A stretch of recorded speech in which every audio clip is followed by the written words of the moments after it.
अस्सलाम वालेकुम मोअज़्ज़िज़ सामीन, कैसे हैं आप? उम्मीद करता हूँ आप सब भाई खैरियत से होंगे। आज की इस वीडियो में हम सिंघाड़ा के कुछ फ़वाइद जानेंगे। सिंघाड़ा मुफीद फल ही नहीं दवा भी। सिंघाड़ा पानी में कीचड़ के नीचे उगने वाला मखरूती शक्ल का फल है और अपनी इस शक्ल की वजह से नापसंदीदा लफ्ज के तौर पर बोला जाता है।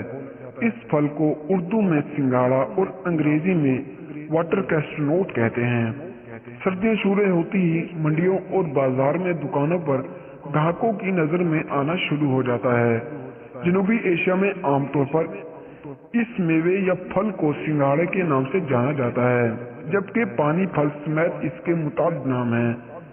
सिंघाड़ा पौधे की जड़ों में उगता है। आलू की फसल की तरह इसके सब्ज रंग के टहनियों पर पत्ते नहीं उगते और ये टहनियाँ 1 से 5 मीटर ऊंचाई तक जाती हैं।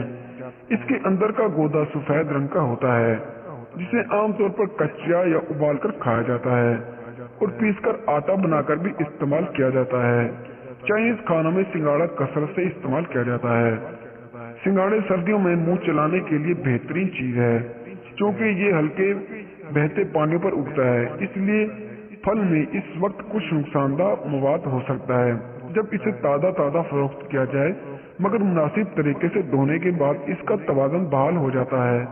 इसके छिलके उतारने या किसी मशरूब में टकरे कर डालने से, सलाद में इजाफे, सूप, सालन या करी में डालने से कबल 7 मिनट तक उबाला, भुना या भाप में रखा जाए तो बेहतर है।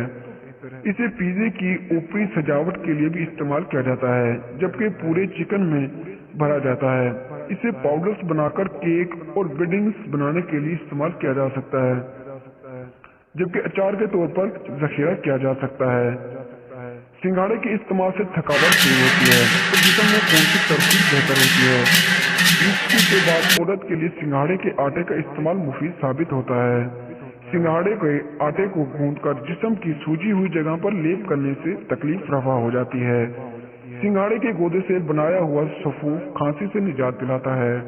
पानी में उबालकर पीने से कब्ज की शिकायत दूर होती है। मैदे और अंतड़ियों के जख्म के लिए मकवी है। सिंघाड़े के इस्तेमाल से बुढ़ापे में याददाश्त कम होने के इम्कानात घट जाते हैं। सिंघाड़ा पोशीदा अमराज के शिकार मर्दों खवातीन के लिए तोहफा खुदा है। ये कमजोर मर्दों और खवातीन के माहाना निजाम के लिए भी मुफीद है। सिंघाड़े के सफूफ में दूध या दही मिलाकर इस्तेमाल करने से पेचिश से आराम आता है।